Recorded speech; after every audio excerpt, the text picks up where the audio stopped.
spent 9 years on Political Truth. Oh, is it live right now? Yeah, we're live. You said you spent 9 years writing Into the Nightmare. That's what I saw. I spent 31 years writing Into 31. Okay, well, I was wrong.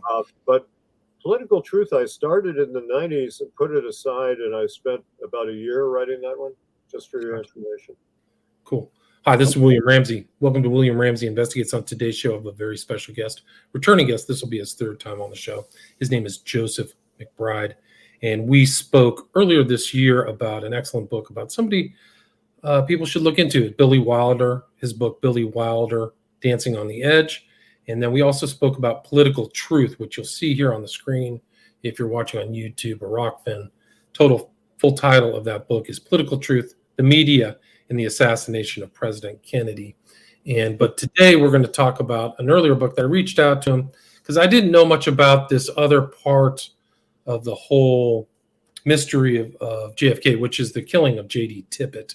And the title of this book we're going to talk about today is Into the Nightmare: My Search for the Killers of President John F. Kennedy and Officer J.D. Tippit, Tippit, published 2013. There's a Kindle and a paperback version. And Joseph McBride is an American film historian, biographer, screenwriter, and professor in the School of Cinema at San Francisco State University. He's published 24 books, including acclaimed biographies of Frank Capra, John Ford, and Steven Spielberg. And this book is Into the Nightmare, contains many fresh revelations from his rare interviews with people in Dallas, archival discoveries, and what novelist Thomas Flanagan in the New York Review of Books called McBride's wide knowledge of American social history, which also informs his book that you're seeing here today, Political Truth. And so I'm delighted to have him back. Joseph McBride, welcome back to the show. Well, thank you very much, William. It's great to be with you. As before, we had a wonderful time, so it's great talking to you. Excellent. So for people who may not have heard our earlier discussions, maybe you could just take a minute, and you have a long career, a long CV.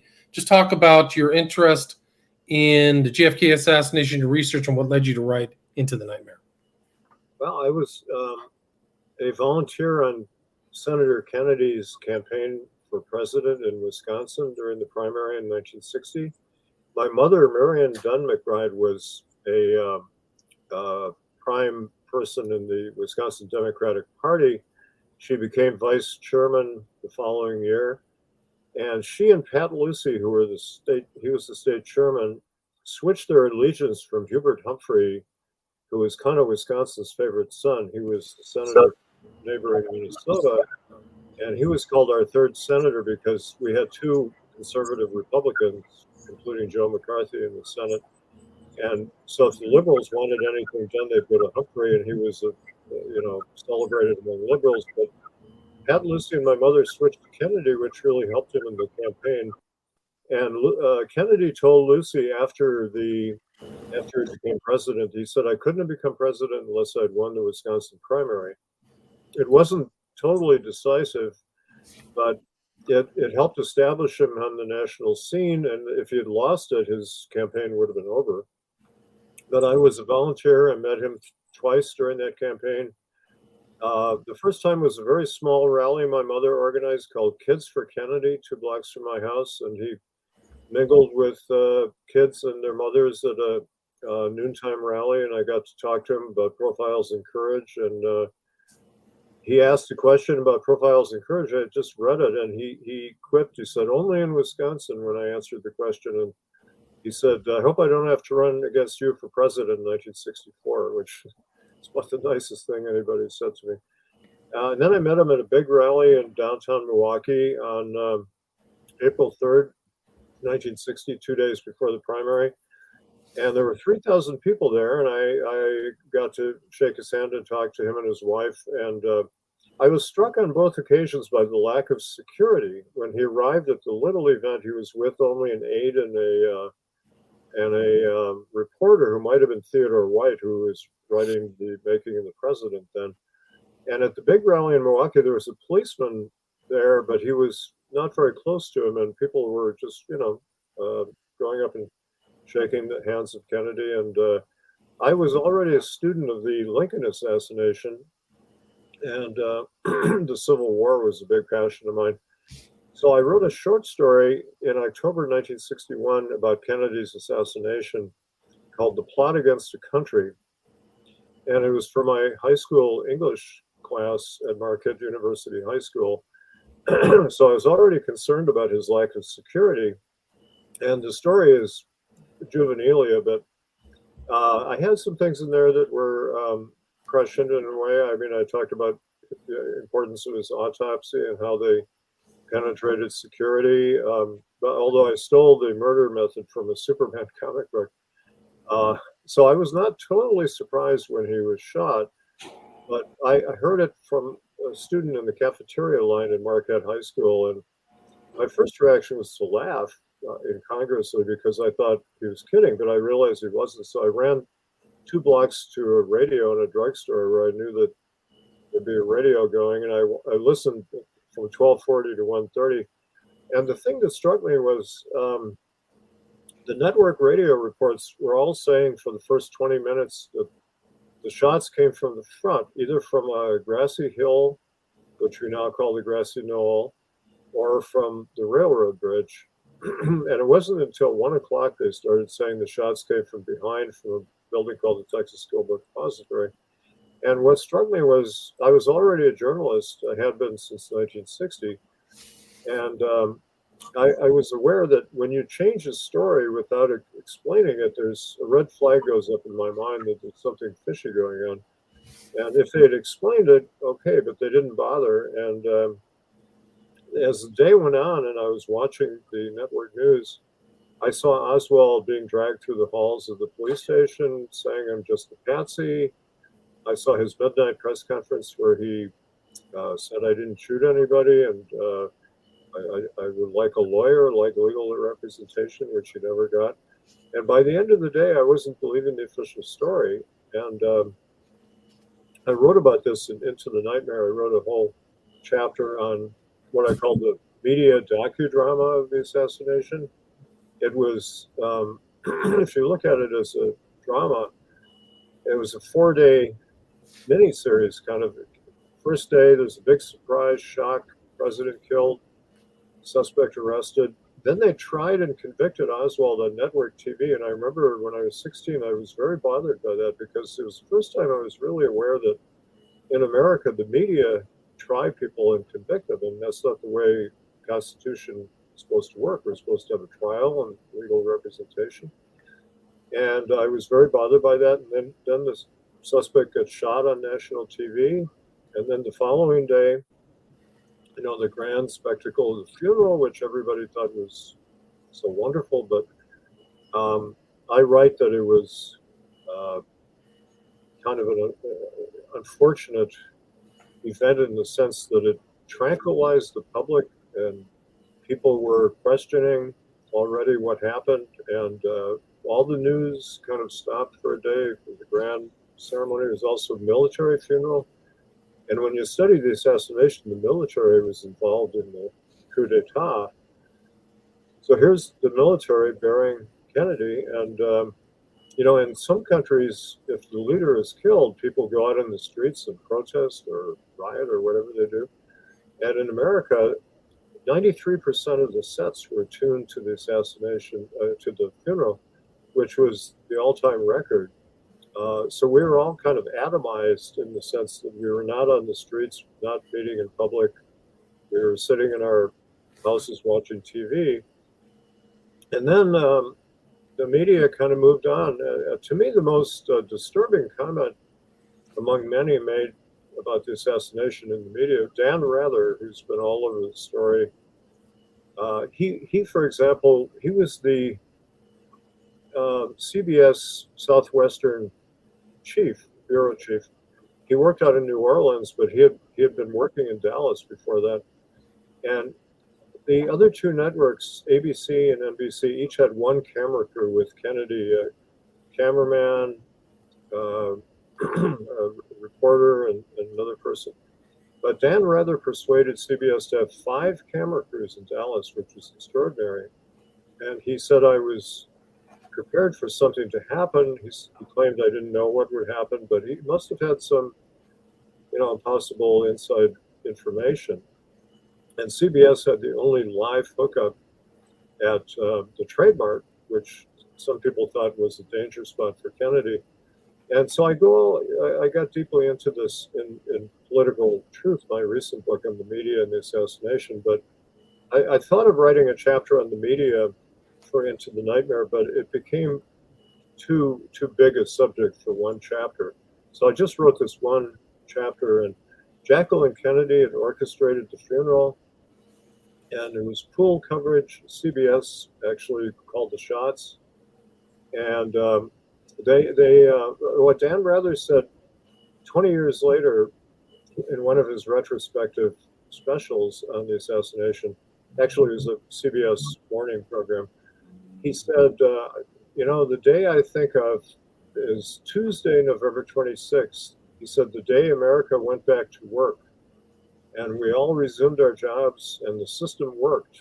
And on the contrary, I remember that as the bleakest of the days, because I went back to high school and, I wondered, what had happened to our country. And the feeling was extremely grim and bleak, and I didn't know where we were going. And I imagine millions of other people felt the same way. That was the day also when, at the end of school, I went downtown in Milwaukee to a newspaper and magazine store, and they had stacks of Life magazine, which didn't arrive at homes until later in the week, but it came out on Tuesday, and they had the first frames from the Zapruder film in black and white, and that was a big revelation. So, the media from the beginning have blown the story or slanted the story all over the place. Carl Bernstein did a famous article in Rolling Stone in 1970 on the CIA and the media, how they penetrated the media. He estimated at the time that there were about 400 people working in the media who either were working for the CIA and they were reporters undercover, or they were reporters who were feeding stories to the CIA and getting leaks from the CIA and doing their bidding. And he named the three leading CIA outlets as the New York Times, CBS, and Time Incorporated. And he went kind of soft on his former employees, the Washington Post, but they're one of the worst offenders because in 1951, Phil Graham, the publisher of the Washington Post, helped found Operation Mockingbird for the CIA, which Frank Wisner of the CIA was running. And that was the infiltration of the media by the CIA. So this continues to the present day. I mean, for example, Jeff Bezos, the owner of the Washington Post, is very openly doing business with the CIA. And so the Post has been a CIA front from the beginning. And so the media have lied to us, the mainstream media have lied to us from day one, with very rare exceptions. But it's the alternate media, William, like you and other podcasters and bloggers on the internet publications. The internet gets a lot of knocks, but I think it's a force for democracy in many ways, because despite the hate speech and crazy sites that go on, it gives a room for alternate voices that the mainstream media don't allow us. So that's where that and books are where the is really examined, because there's more freedom in books than there is in newspapers and magazines, because you have less mediation. Yeah, the books published by the main publishers, the few publishers that are the big ones, tend to be pro-Warren Commission books, but the dissenting books are published by a few small publishers. But also you can self-publish now, which is a big revolution in publishing. It used to be considered the vanity press; it was looked down upon, but now it's a very big scale business.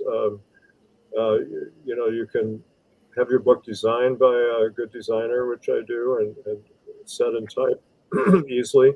And then you hire a fulfillment house to do print on demand, shipping the book, and you can sell it through Amazon. And that's what I've done with Into the Nightmare and Political Truth. And they keep selling very well all over the world. And congrats. And you get the lion's share of the money, not to some publisher too. Yeah, I mean, And you avoid this word that I learned from, what was her name? Dutton, who wrote "Thy Will Be Done" about Nelson Rockefeller, which is this word privishing, where you can take your book and a publisher can pick it up, but then they'll just put it on the shelf and not promote it. So self-publishing has that advantage too, is where self-promotion is another component of the self-publishing. So Yeah, you've got to do that, but you kind of have to do that with mainstream publishers. I still do mainstream books. For example, Columbia University Press has published my book, How Did Lubitsch Do It, about Ernst Lubitsch, and my Billy Wilder, Dancing on the Edge. Very good publisher. But authors still have to do a lot of the promotion, and I've learned how to do that. I have a lot of media contacts, and there are many, as I say, podcasts that keep calling on me for interviews, and it's a way to reach the public directly. And you get a good share of the money from self-publishing, but you do have to share some money with Amazon and with the fulfillment house for printing it. But that's fair, and you get the money quickly, and you probably get even more of a share than you do from a publisher. You don't get an advance, but you get consistent royalties. And you also get control too. So it's your voice. Like this book is your voice, right? Into the Nightmare. So you really can put, like, my voice comes through in my books. It's the subtext, but I think that warts and all, whatever I put out is mine. Yeah. And so I think that people will appreciate that, as opposed to somebody meddling with my final text and editing. Yeah. We don't want to cover that. No, this is shaping the author's authentic words, I think is really kind of what some publishers can do.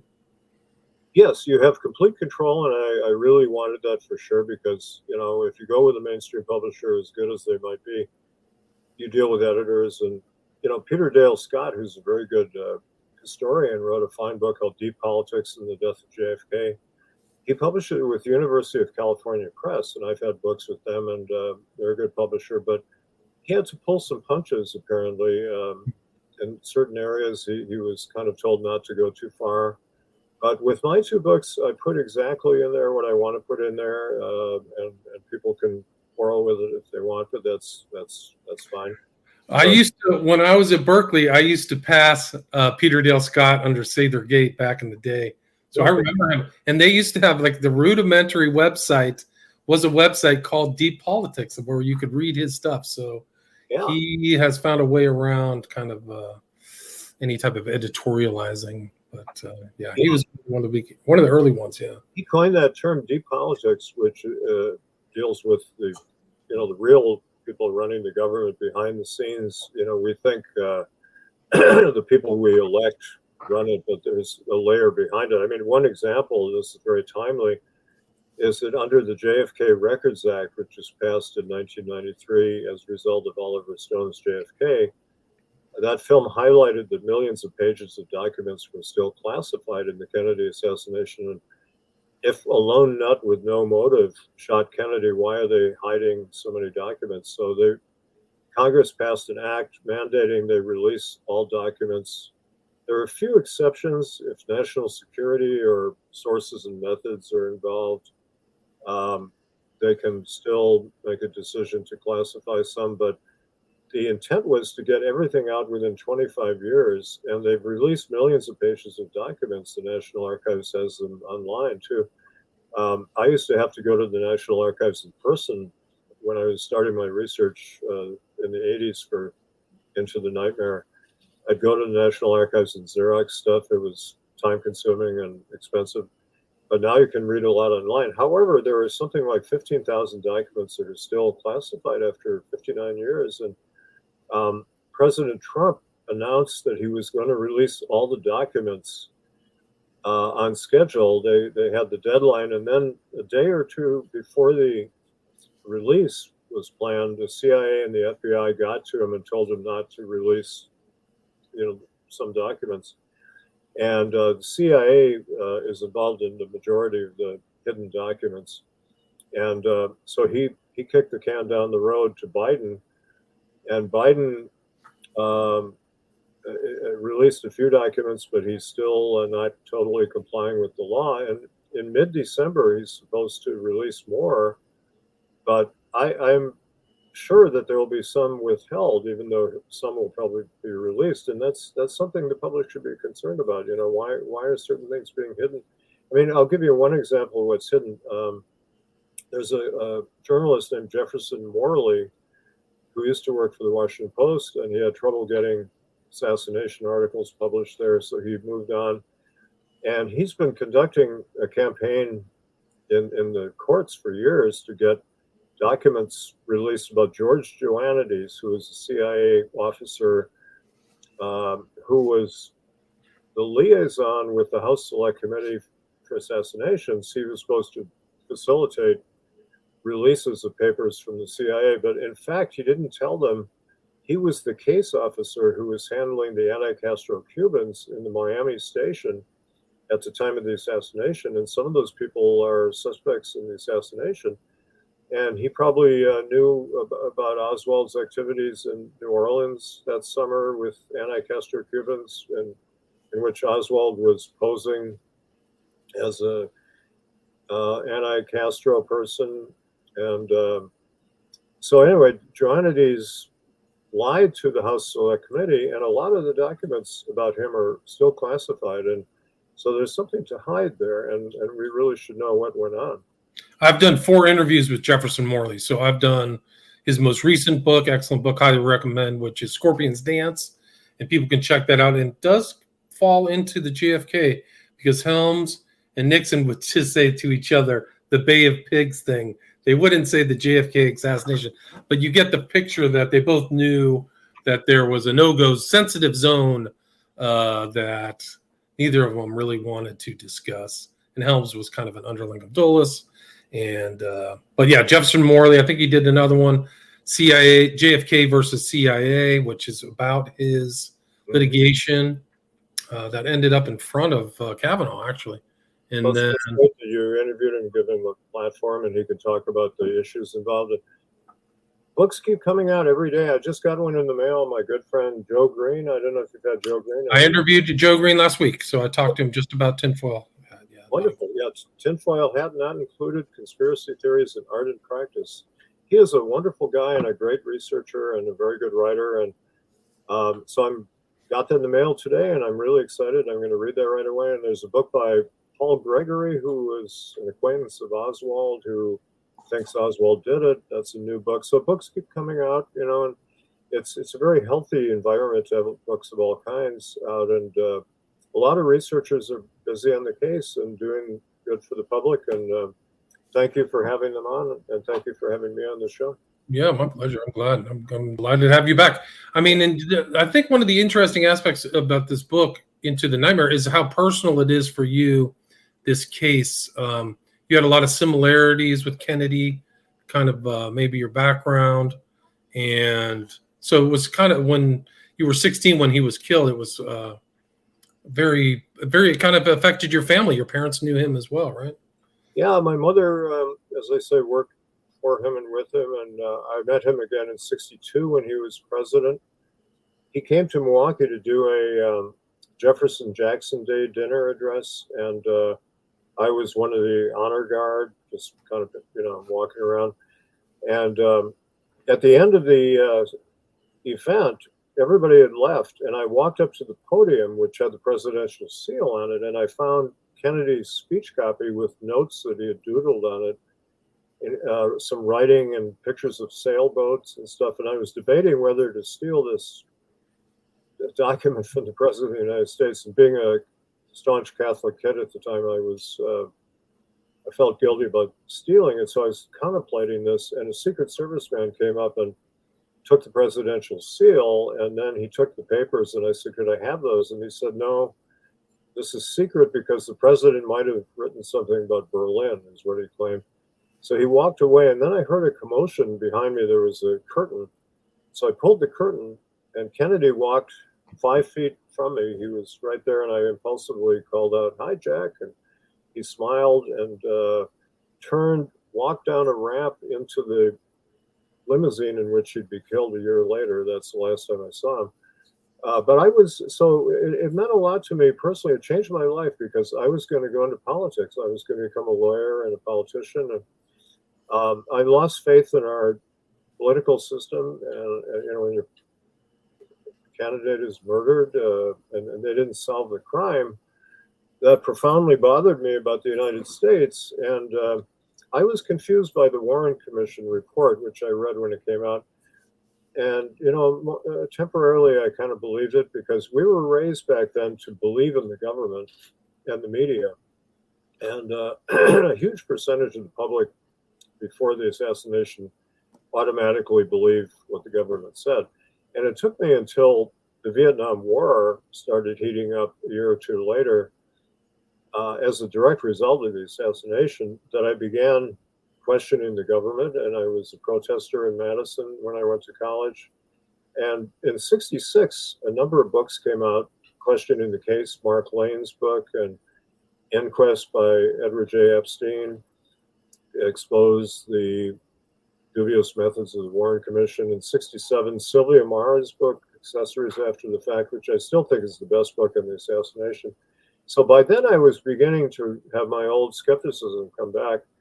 And so it changed my whole life. I devoted myself to being a writer, which I was going to do anyway. But my purpose as a writer, all that I write, is to expose hidden truths, because I felt I'd been lied to systematically as a kid by the government, by the media, by my parents, by the Catholic Church. And I rejected all those things and began to think for myself, which we should all do. And I started writing more and more books. And when I write film history books, such as my biographies of Capra and John Ford and Steven Spielberg, I delve behind the official facade of these people and come up with a lot of revelations, things that, my Capra book took 7 years.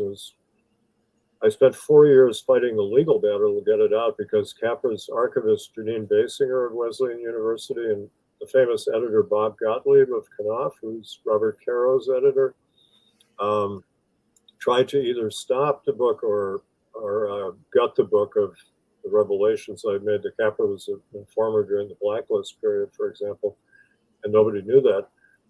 So I had to fight this battle to get it out, and I got it out through a more honest publisher, Simon & Schuster. And I didn't realize I was assembling material for another book. I did a book called Frankly Unmasking Frank Capra in 2019. I kept voluminous notes on the legal fight. So I wrote this long book about how difficult it is to tell the truth about a public figure in America and all the opposition you get. And but I prevailed. And the same is true of the assassination. Like, for a long time, I would try to talk to my friends and family about it, and people would not want to talk about it, or they would ridicule. That's a common thing you still see today. People ridicule conspiracy theories. And today, the words conspiracy theories are tossed around all the time. The words don't really mean much anymore, because they're tossed around even when they're not conspiracy theories. They're just, disagreements on what's true. And but you get a lot of criticism and stigmatization, and people used to say people are crazy for studying, for having dissident views. But after a while, I learned how to not worry about that stuff, and very forthrightly talk about the assassination. So I started in '82 my serious research, by which I mean every day I studied the case, and I began to go to Washington and Dallas and interview people. And it took 31 years to get into the nightmare out. And as you and I were talking about, it's framed as a first-person investigation, my search for the killers of Kennedy and Officer Tippit. I figured that was the best way to tell the story, how I learned about it, how my views grew and changed. And I think I'm like many, many people in my initial skepticism. For example, the Gallup poll about a week after the assassination showed that a majority of Americans didn't believe that Oswald had done it alone. They didn't ask whether he did it at all. But one of the Gallup leaders said a few years ago that consistently 70% of Americans don't believe the Warren report. It's a little lower than that now, but the public is smarter than the politicians. They see through the lies. And And it took a long time to sort this out. The Tippit case is very enigmatic, very complex. And but I started writing, while I was doing that, I was writing about the media too, and I put that aside. I actually tried to sell a book on the media and the assassination in the 90s to some mainstream publishers and didn't get a positive response. One editor said, I believe there was a conspiracy, but we can't publish this book because you want to attack the New York Times, and we rely on the New York Times for book reviews, and we can't afford to antagonize. And that tells you the kind of attitude in the media that stifles dissent. And a lot of people, I think, in the media actually share that kind of belief that the editor had, that they know that the story doesn't add up in terms of the official story, but they're afraid to tell the truth or to get behind it. And a realization I've had over the years is that every major event in American history since 1960, the official story doesn't make any sense and it falls apart the minute you examine it. For example, Kennedy assassination, Vietnam, Watergate, Iran-Contra, the Gulf War, the 9/11, the Iraq War, Afghanistan War, all those things, the official story is ridiculous, actually. And you can actually throw in MLK and RFK. Those are yeah. too. Yeah, and Malcolm X. Thanks, Malcolm X. Yeah, big story. Fred Hampton. Yeah, major assassinations where the official story is a cover story. And it's interesting though, in Malcolm X's case, the guys who were named as assassins, some of them had nothing to do with it, and two of them were exonerated recently by the New York authorities. One guy had died in prison, unfortunately, but another guy got out and he's suing New York. And the New York Times reports on that, and there was a good Netflix series on that. And Spike Lee did a book on Malcolm X to go along with his film, and he talked about some of the anomalies in the case. But, it's safer to talk about Malcolm X than it is to talk about the president, because as important as Malcolm X was, and he was a hero of mine, he was not president. He didn't have the great power. He was a threat to the establishment, as was Martin Luther King. But you can be a little more frank.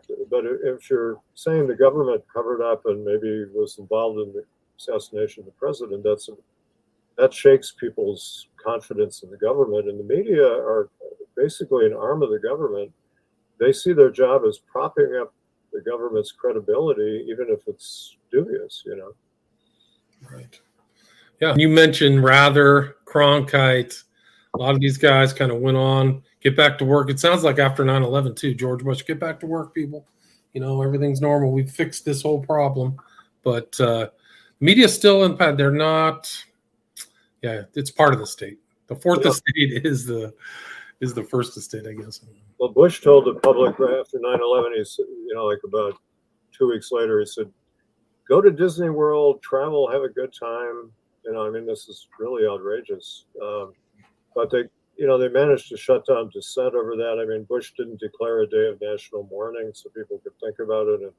And then after a while, after he blamed Osama bin Laden, he said, well, I don't think about him much anymore, And it goes down a memory hole, and the facts were covered up by another government investigation. The report was full of lies and errors and omissions, and that's the way it works in our country, because these issues are too sensitive to treat honestly.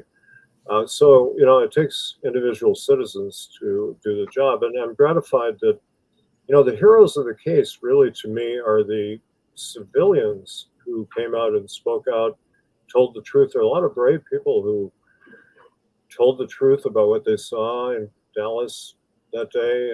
For example, Aquila Clemens, I dedicate my book to her and a couple of other people, Marianne Moorman, who's still alive, and S.M. Holland, who were 3 witnesses who told stories that were different from the official story. And Aquila Clemens was a Black lady who was a domestic working half a block away from the Tippit shooting, and she went outside and she saw 2 guys involved running off in different directions, and neither looked like Oswald. And They tried to deny she existed in the Warren report, and a policeman came to her 2 days afterwards and threatened her if she spoke out. But she spoke out bravely to the press, and she gave an interview to Mark Lane and Emil D'Antonio for their documentary film version of Rush to Judgment.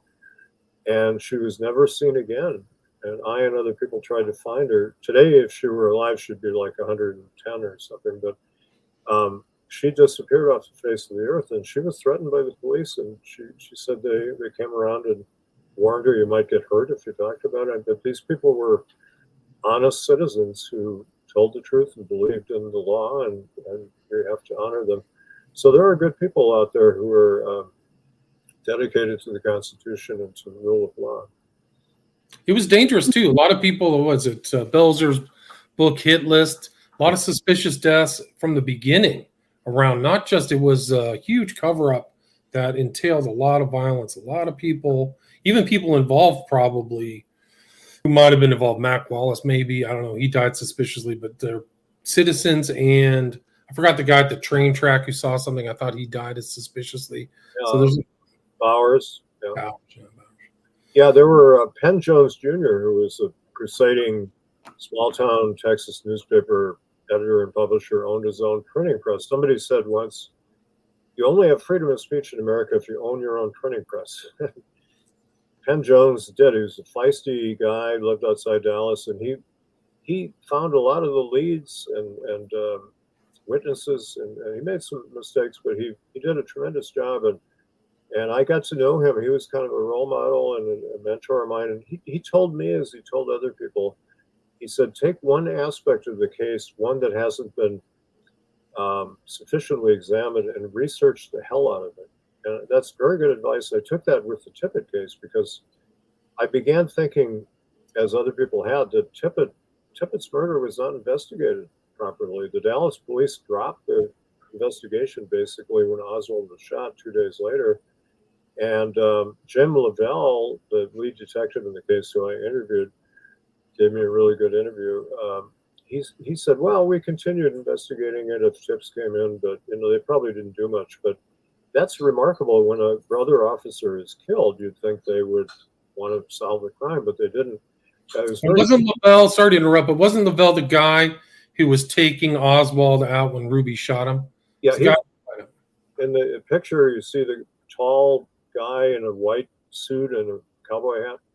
He was handcuffed to Oswald, and he participated in the interrogations of Oswald. And he told me a remarkable thing. He said that the day of the assassination, Captain Will Fritz, the head of homicide, who was in charge of the case, told him that we need to nail Oswald for the Tippit murder because we don't really have enough evidence to nail him for the murder of the president. And if you look at the situation with the evidence, they really didn't have a case on Oswald for killing the president. So he said, let's get him on the Tippit murder. And a little known document that I found at the National Archives, an FBI document, points out Oswald was never arraigned for the murder of Kennedy, only for the murder of Tippit. He was charged with both later that night. But they really wanted to get him on Tippit. And it's a specious logic they sold the public that if somebody killed this officer fleeing, he must have killed the president. Well, that doesn't logically make sense. There could be other reasons why somebody would kill a policeman. But the evidence is very weak. The ballistics evidence, which is really conclusive, was analyzed by an FBI expert who came and testified to the Warren Commission. He said we couldn't match the bullets found in Tippit's body to the pistol that Oswald was said to have had. We couldn't match them. And there were two different kinds of bullets used and different shells and all kinds of anomalies with the evidence. So, as Oswald called it, the so-called evidence. All right. What's the so-called narrative of Oswald killing Tippit? Well, he had to do specific things to be where Tippit was to kill him, right? Based upon the timeline, isn't that correct? He was killed about 108 or 109, which is about 38 minutes after Kennedy was killed. And he was patrolling a street in Oak Cliff, which is a suburb, And you can reach Oak Cliff by the viaduct from Dallas in 5 minutes driving across the viaduct.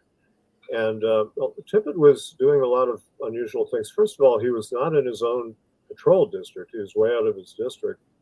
The officer who had that district was William Menzel, who I found out was involved with Tippit in the plot.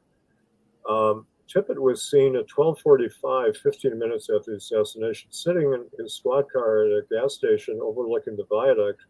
5 people who knew him saw him sitting there, and he was probably looking for Oswald coming from downtown. He was supposed to be on a bus, and he did get on a bus briefly, and then he exited. The bus was stopped in traffic, so he got a cab, and he came by cab. So Tippit didn't find Oswald, so he took off at a high rate of speed, and he was headed for a different location. Then he was seen shortly after 1 o'clock, around 1 o'clock. He pulled over a guy on 10th Street named Andrews, who was driving his car, and Tippit pulled his car in front of him and rushed over, didn't say anything. He pulled up in the back seat or looked in the back seat. There was nobody in the back seat. And Andrews saw his name tag Tippit, and then Tippit took off.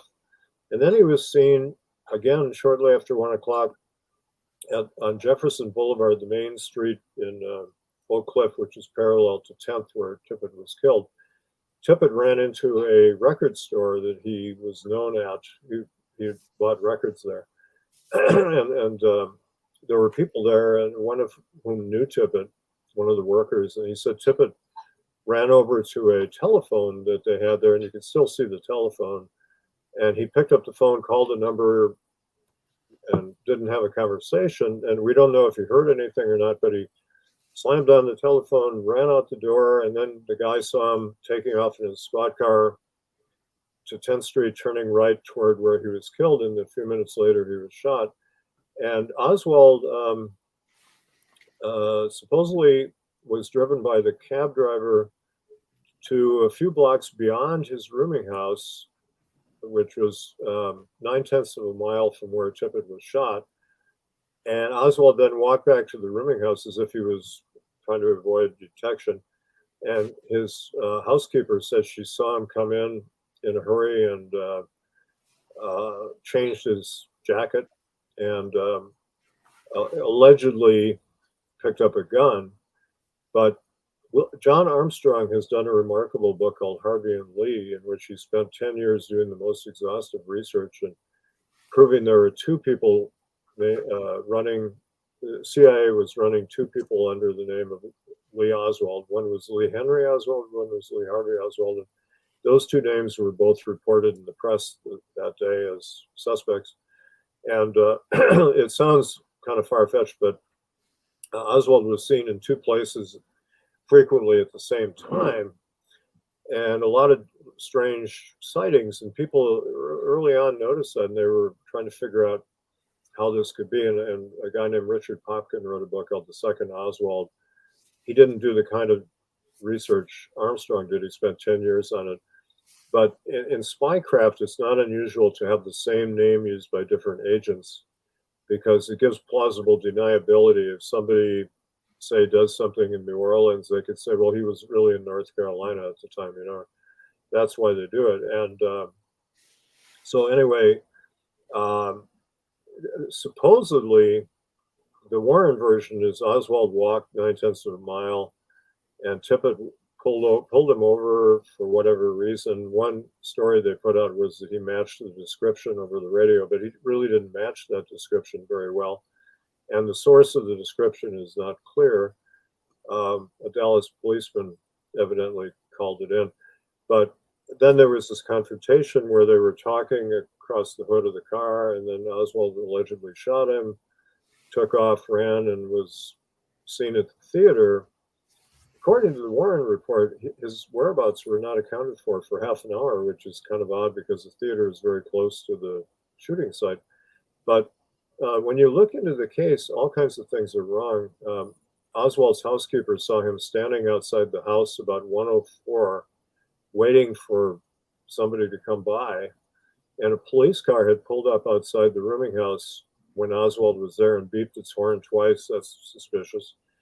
And Oswald was standing there. And so if he shot Tippit at 108 or 109, that's not enough time to walk that route. I've walked that route many times. When you walk fast, you still can't make it that fast. And nobody saw him walking or running or being driven there.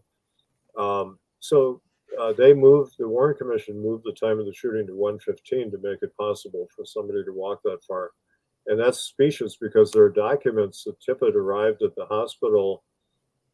Well, the ambulance picked him up probably around 1:19, although there's one document that says he was shot at 1:15. They crossed it out. That he was dead on arrival at 1:15, and they crossed it out and put 1:19. The ambulance headquarters was only a couple blocks from where he was shot, but there were other witnesses who gave the time earlier. But Tippit tried to call police radio at 1:08 and didn't get acknowledged because there was so much traffic on the radio. There was also a strange message to him at 12:45. Him and another officer, they said, "Be at large for any emergency that may happen," which is a strange thing to be singled out for at a time of maximum emergency when officers all over were racing around. Why did they single out Tippit? It was some kind of a signal. But I interviewed Tippit's father, Edgar Lee Tippit, who had never been interviewed except once by the FBI. And he was a very honest man, a very straightforward guy. He was 90 years old, but sharp as a tack, and he was still working as a farmer in East Texas. And he was a nice man, and he said he felt terrible that Oswald got shot because he wanted to know the truth about what happened to his son. But he said that soon after the assassination, he went to visit Marie Tippit, the officer's widow in Dallas, and she told him that shortly after the assassination, a policeman came to her and told her what happened. He said that Tippit and I were ordered to go to chase Oswald into Oak Cliff, where Oswald lived, and the police knew who Oswald was, and the official version is that they didn't know who he was until they got him to the police station at 2:10 p.m. They arrested him at 1:52, but so here at 12:45 or earlier, they knew who he was, they knew where he lived, and it is clear that the police had him under surveillance, and they, as a lot of cities had or have, they had a kind of a red squad or subversive squad to track people like him. So they knew very well where he lived, and Mr. Tippit said that Marie said the officer told her they both were chasing Oswald to try to find him, and the guy said, "I got into an car accident, and didn't make it to the scene, and JD made it, and he got shot, and I feel guilty that JD got killed." And I found out the other officer was William Menzel, who was the guy assigned to that district, and he claimed in a report that he had been having lunch at a cafeteria and didn't hear about the assassination for a while, which is kind of incredible because most people knew about it. I knew about it before this guy claimed he knew about it. But he knew about it because he and Tippit were sent to Oak Cliff. And why they were sent there is not spelled out by this guy, but either arrest him or kill him. And I think killing him was the goal. Because at the theater there was some evidence the police were trying to kill Oswald, but he managed to thwart it by shouting, I'm not resisting arrest. I'm not resisting arrest." But so anyway, I checked, and there was a car accident 2 blocks from the Tippit shooting right around the same time. And Menzel was the officer who was sent to investigate the shooting.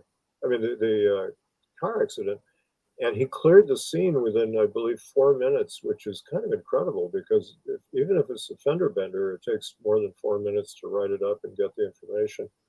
But I wonder if he had the accident. The report on the accident never turned up. So here's Tippit going into this scene. I think Tippit drove into an ambush that was set up by the Dallas police. And then, it's a matter of some speculation why he would be ambushed and shot. One of the things that took me a lot of thinking was there were about 20 people who saw all or parts of the Tippit murder scene, like when it happened or right after it happened. And they divide, interestingly, into about two camps. There are about 10 people who identified Oswald as the shooter. And then there are about 10 people who said there were either two men who did it or one man who did it. And the guy didn't look like Tippit. He was, Aquila Clemens said there was a short, stocky man, description that fits Jack Ruby. And then there was a tall, thin man.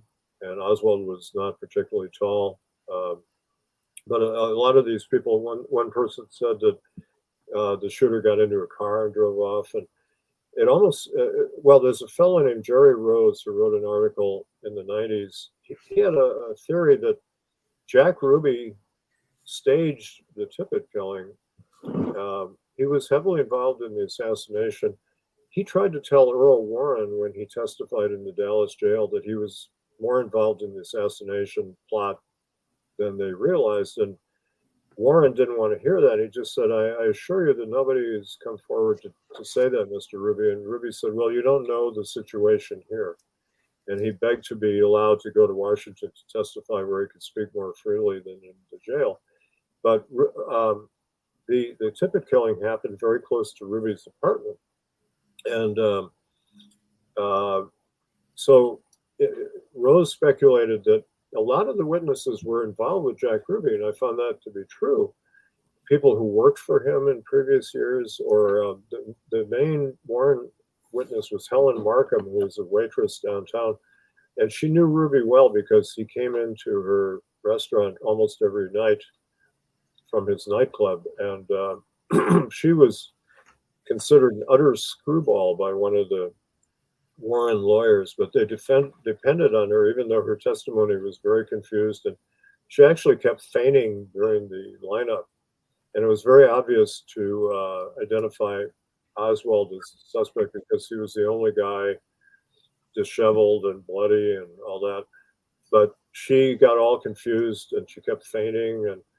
And but she also said the shooting took place around 106, I believe. And she was walking to her bus stop going to work, and she lived a couple blocks away, and the bus came at 1:12, and so you know that you would want to catch the bus and not miss your work. So it makes sense that she'd be walking there about 106 or 108, and it's questionable whether she even saw the shooting. She may have arrived just after it, but she was a very unreliable witness, but they depended on her. But there were two sets of witnesses. It was kind of like the Japanese film Rashomon, two sets of reports. And some of the people who identified Oswald did so under suspicious circumstances. For example, a fellow named Warren Reynolds, who was a used car salesman who worked a block away. he saw what he thought was the gunman leaving the scene, and he pursued him a bit, and he refused to identify him as Oswald. He didn't think he was Oswald. And then he got shot in his place of business a couple of months later after telling the FBI again that it wasn't Oswald. Somebody came in and shot him in the head, and he miraculously survived. And then he said, oh, okay, yeah, it was Oswald. He later said, I wanted to live. And Domingo Benavides, the man closest to the shooting, he was in a pickup truck right across the street. He pulled up when he heard the shots, and he would not identify Oswald, so they wouldn't take him to a lineup, and they tended to discount the people who wouldn't go along with their version. But 3 years later, in a CBS interview, he said, yeah, it was Oswald. So you can pretty much discount his identification. Plus, he had a brother who looked a lot like him who was shot to death in a bar in the interim. A lot of people who were witnesses to the Tippit shooting had death threats or violence against them. And Emile D'Antonio gave an interview, and he said when they were in Dallas, he and Mark Lane making the film Rush to Judgment, he said it was very easy to film in Dealey Plaza. Nobody bothered them. He said all the attention was around the Tippit scene. Everybody was very tense, very anxious. The witnesses were terrified, It's interesting. One of the Warren wrote that it's the Tippit case is the Rosetta Stone to the JFK killing. So there was David W. Bellin, he was the Warren Commission. But that was like the real, where people should have been looking to find who was really involved, according to them, right? Yeah, I was just going to say that. You and I are thinking alike. David Bellin said the Rosetta Stone is, I even went to see the Rosetta Stone at the British Museum in London. But it was a huge stone, But what he meant was that since Oswald killed Tippit, that meant he killed the president, which is a logical fallacy. But the Warren Commission hardly investigated the Tippit murder. It's almost an afterthought. As a matter of fact, I found a memo by Alfreda Scobie, who was a very smart lawyer, who was a protege of Richard Russell of Georgia. Senator Russell was on the Warren Commission. He was a skeptic. He didn't really believe the single bullet theory, et cetera. And Scobie was sort of his eyes and ears on the commission. And she wrote a memo to the head of the commission saying, is anybody looking into the Tippit murder? It seems we should look into that. And then they ordered an FBI investigation, which was rather perfunctory. It took about a week, and it was just all superficial things.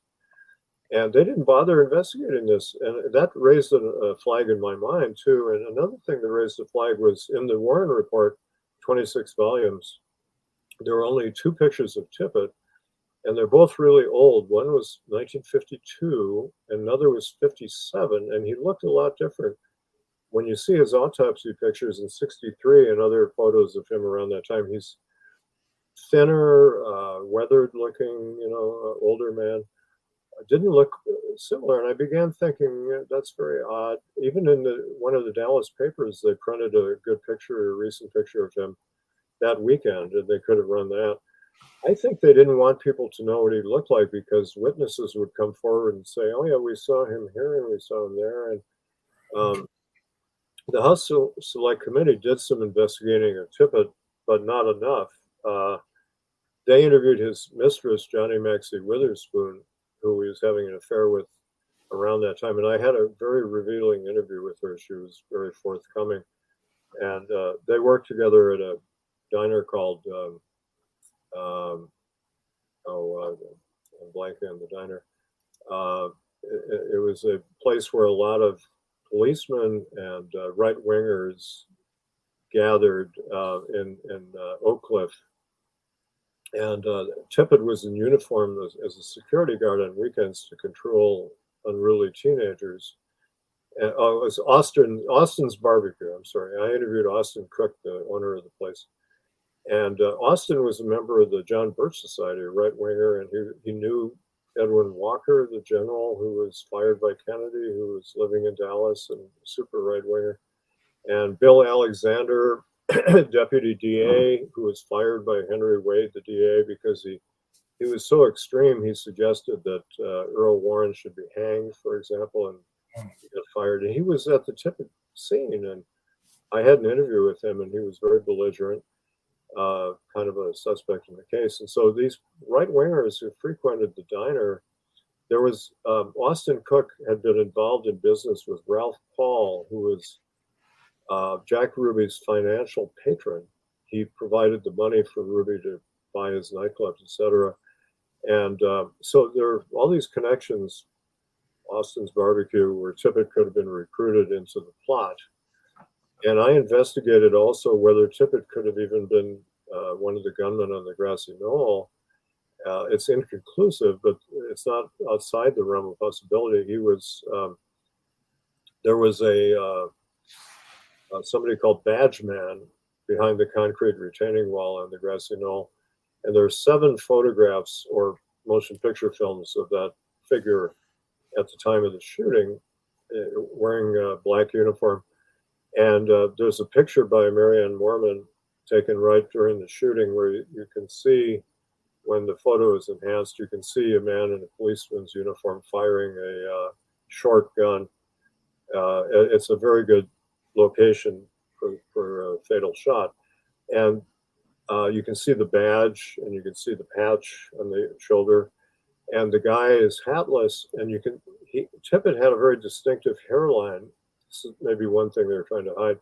But when I went to the 6th floor museum during my research, they had a photograph of Tippit a year before the assassination, and he had a kind of a notch in his hairline, unusual looking notch, and the gunman on the grassy knoll has that same notch.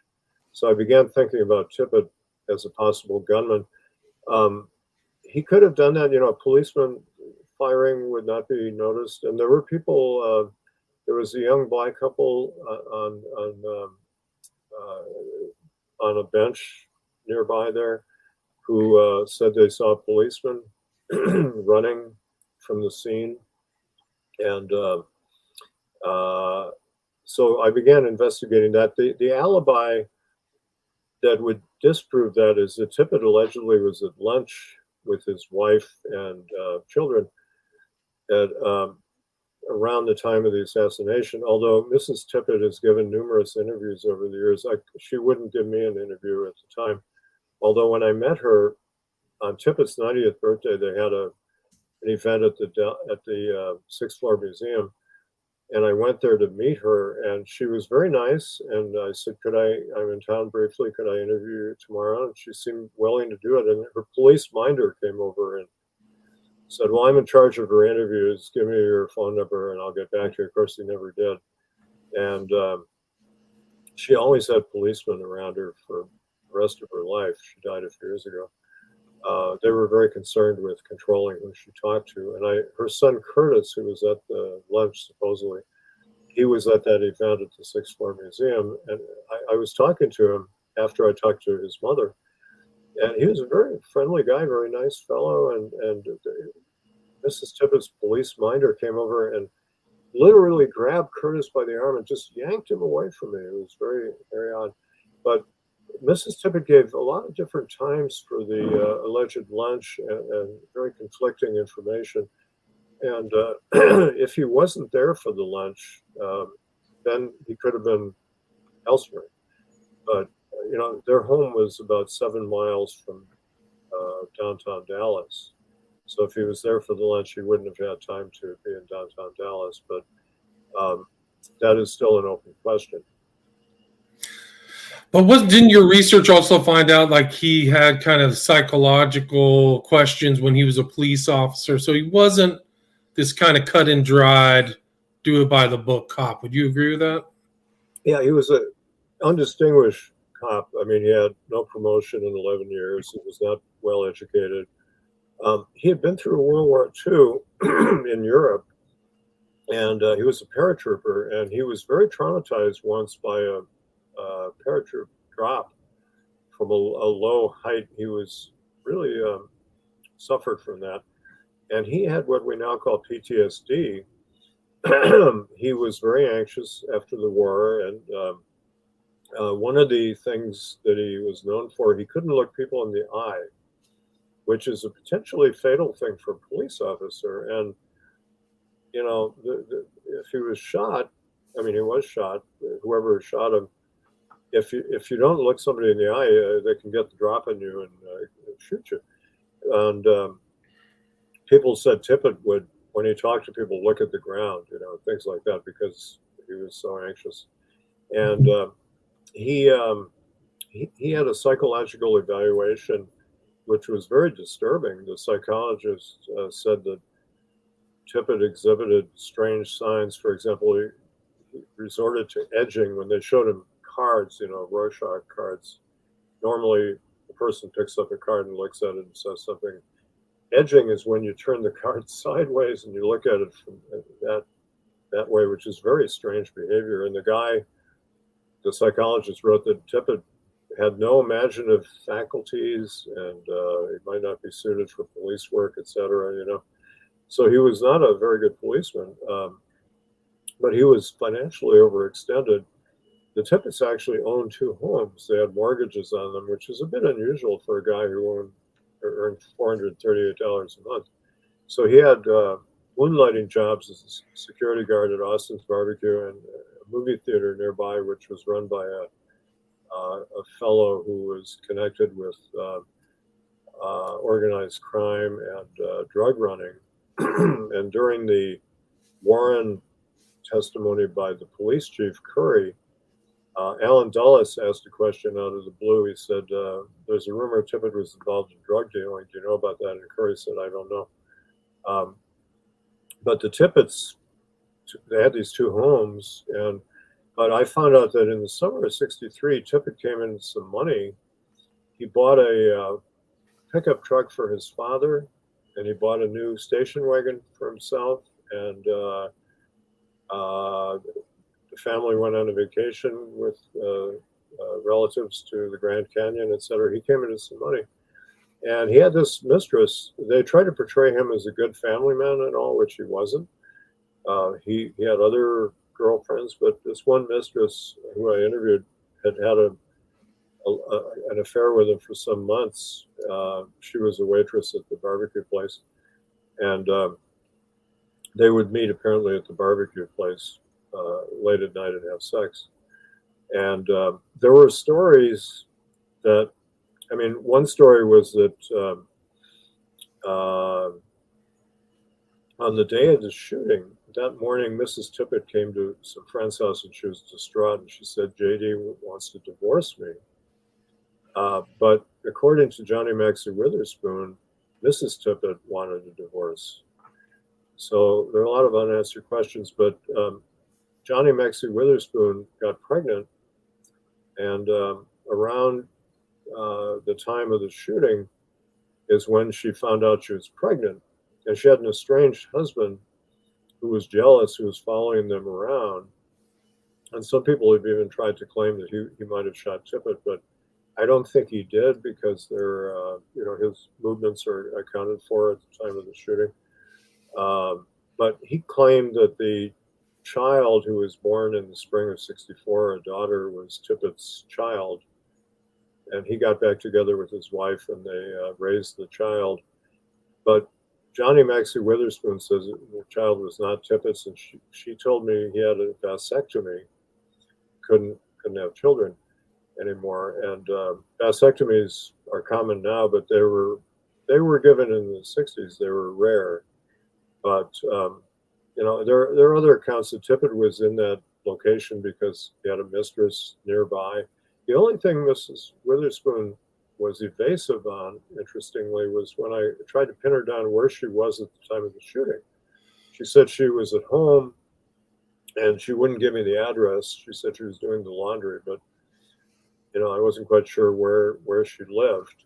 But that's another wrinkle, But I tried to deal with various suspects in the case who've been mentioned as possible killers of Tippit, and I exonerated some of them. There's a fellow named Darrell Wayne Garner, who was a young hoodlum who was associated with Ruby, and he gave a very interesting interview to Mark Lane, talking about how he was asked to help participate in the plot against Kennedy, and Clay Shaw was involved, Jack Ruby was involved, and he was a suspect, the prime suspect in the shooting of the witness Warren Reynolds. And Garner's girlfriend gave him an alibi, and he claimed he was in Las Vegas at the time, but he might have been a shooter.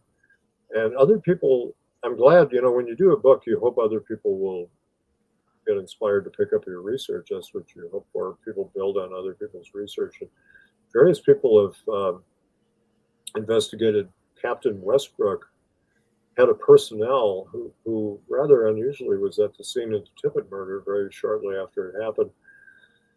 And he was heavily involved in it and may have been involved in planting evidence. And there's a reserve policeman named Kenneth Croy who was there suspiciously quickly too. And some people have said maybe he was involved.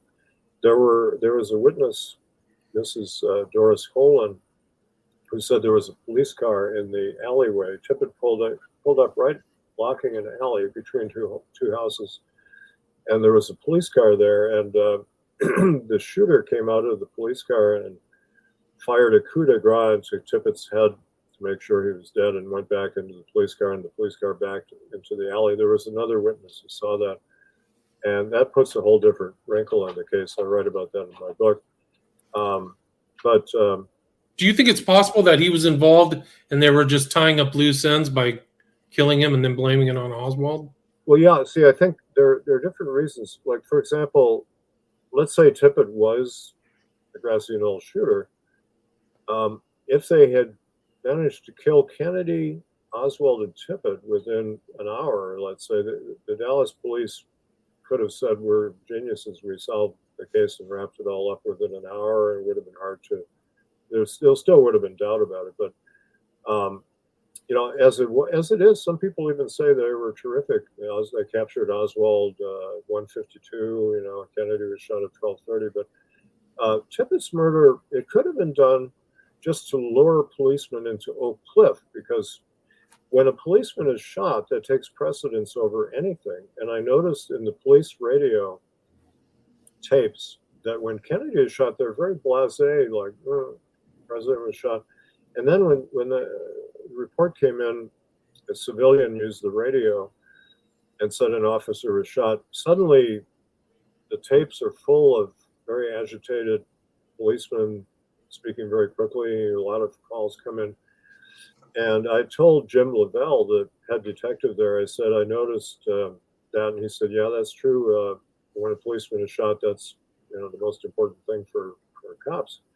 And I said, what do you think the police attitude was when Kennedy was shot? And he broke into a little kind of wicked smile, and he said, well, it's like that old saying, it wasn't no different from a South Dallas N-word shooting.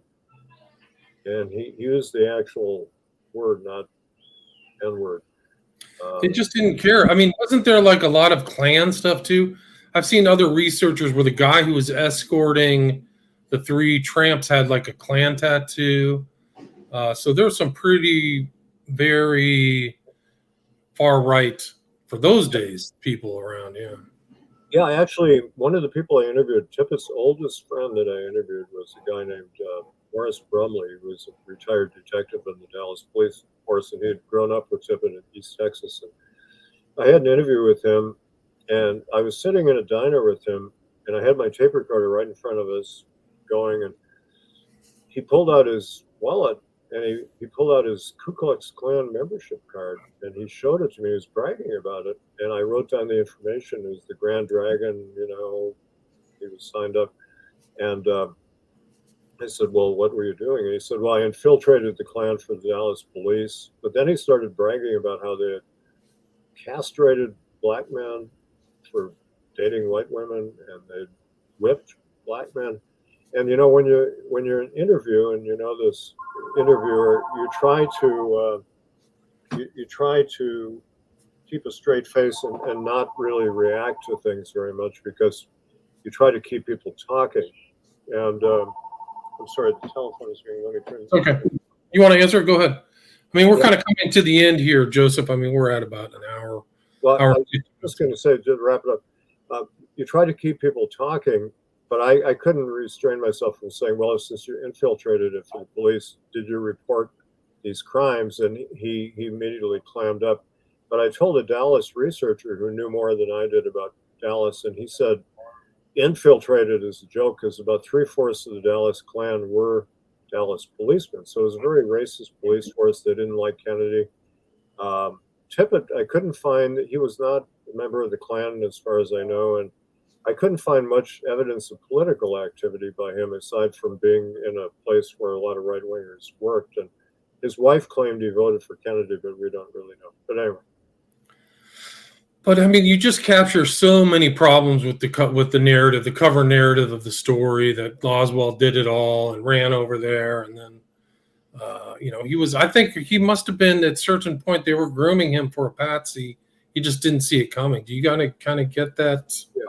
Yeah. My theory is that, and there's a lot of evidence that he was an FBI informant who had infiltrated the plot against Kennedy, and he was reporting to the FBI. And one of my most extraordinary interviews with Henry Wade, the DA, who he indicated to me, like Lavelle did, that they didn't have much of a case on Oswald for killing Kennedy. And he expressed some doubts that weekend that Oswald did it alone, etc. But Wade said that Oswald had met with the Dallas police the day before, the FBI the day before the assassination. And I said, really, the day before? And he said, well, a day or two before. But he also met with the FBI on November 12th, they said. Around November 12th, he went to the FBI office and delivered a note, which they later claimed was a threat to blow up the office because they were harassing his wife. But we don't really know because the note was destroyed on the 24th at the command of Gordon Shanklin, the head of the FBI office there, who told Jim Hosty, Oswald's agent assigned to the Oswalds, to flush it down the toilet. And then I found out on the 24th, before Oswald was shot, that morning paper said that Oswald had met with the FBI on November 16th as well, and that's kind of been forgotten. So there are 2 or 3 times Oswald met with the FBI in November of '63, which is very suspicious. And there are a lot of inklings that, I mean, he was being run by the CIA and he was being set up by the CIA. He was a false defector to Russia that would have involved the CIA. And they created what they called a legend about him, which is a series of mythical things that made him look like a hardcore communist, which he wasn't. But he was a loyal American, in my opinion, who was infiltrated the plot for the FBI, and then he didn't realize he was being set up as the patsy. Also, Kennedy was supposed to have been killed in Chicago on November 2nd, and the plot was foiled by the Secret Service and the Chicago police. They arrested some Cubans, but they let them go. And there was a patsy there who was similar to Oswald, but the plot was foiled partly because there was an informant named Lee who warned them about the plot.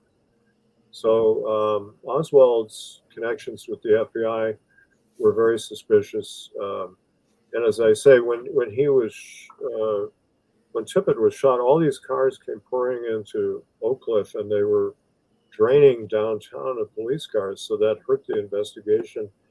And when you have the scene there like that, it's a high likelihood the suspect might get shot, but he's survived. Dwight McDonald wrote that Oswald had a miraculous survival for 2 days in the custody of the Dallas police, and then they had to eliminate him. And in desperation, they brought in a mob, their mob bagman to the Dallas police, Jack Ruby, who was involved in the plot more than the Warren Commission told us, and he shot him while he was surrounded by 60 policemen and dozens of newspapermen on live television. It really sinks to high heaven. It's incredible. It's just a true unbelievable story. Yeah. And just Jack Ruby, they just played him as like a bar owner, but he was very connected, wasn't it? He had friends all over the place, Chicago, a gun running to Cuba. So there's a Cuba connection, is my understanding. Yeah, they looked at his telephone records for the month or two before the assassination, and he made calls to many mob figures around the country. And when I was in my early research going to the National Archives, I was Xeroxing reports about Dallas policemen Ruby knew, and I finally had to stop because he really knew most of the Dallas policemen, hundreds of them, and he was the bag man. He would provide them with money and girls and liquor at his club, etc. And he was the liaison with the mob. So the Tippit case is a Rosetta Stone, but it's different from what David Bellin meant in the Warren Commission. But I'm glad that I advanced the case with knowing what Tippit and Menzel were trying to do, and they had to have been involved in the plot to be given that order that early. And so more people are looking into the Tippit murder. And then Political Truth, my book on the media and the assassination, I connect the loss of faith that our country had in the government and the media. A lot of people thought it began with the Vietnam War, but it really began with the assassination. People began realizing they weren't being told the truth. And it escalated with Watergate and all these other things that have happened. And it is healthy to be skeptical of the government and press, and my whole book is analyzing the lying press coverage of the assassination, and also not just the press, but television, radio, movies, etc. But it's gotten to the point where half the country now believes one set of facts, half the country believes mythical things, and we see the danger of that with the storming of the Capitol on January 6th, the attempted coup.